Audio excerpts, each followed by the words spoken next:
السلام عليكم الخوت، في يوم جديد من التغطية الخاصة والمستمرة للأحداث، بناء وتجديد ملعب ابن بطوطة، ملعب طنجة الكبير.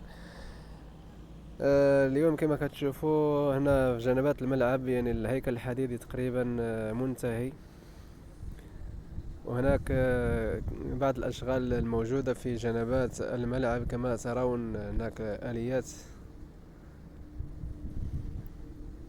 مثل الرافعات وكل شيء خارج الملعب. وهناك أيضا الأشغال داخل الملعب كما سوف ترون بعد قليل.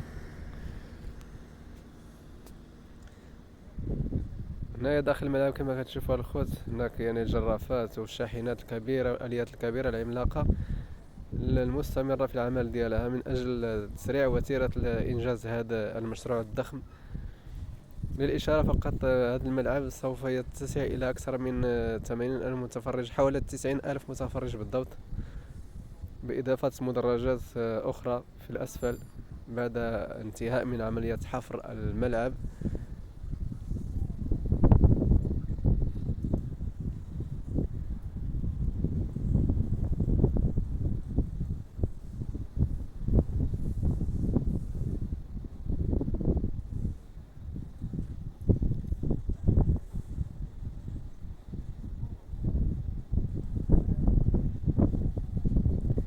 الأشغال غادية بواحد الوتيرة سريعة.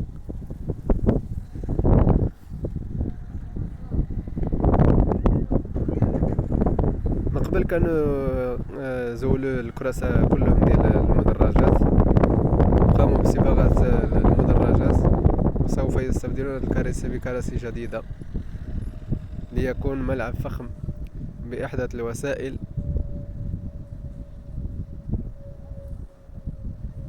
وهذا الملعب في إطار استعداد لتنظيم كأس العالم، لو كأس العالم 2030 بالمشاركة وبالاشتراك مع إسبانيا والبرتغال إن تم القبول الملف المشترك.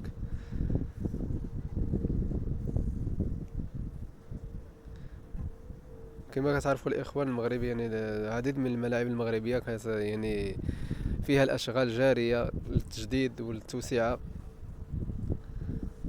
نتمنى هاد المشاريع الكبيرة تعم جميع قطاعات في هذه البلاد، ماشي للرياضة فقط.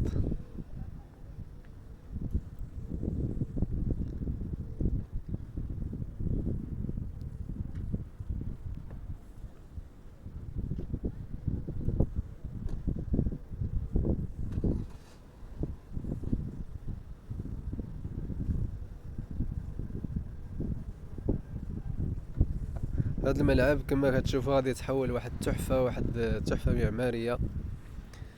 فقط في بضعة أشهر سوف تنتهي هذه الأشغال، ربما سنة على الأكثر.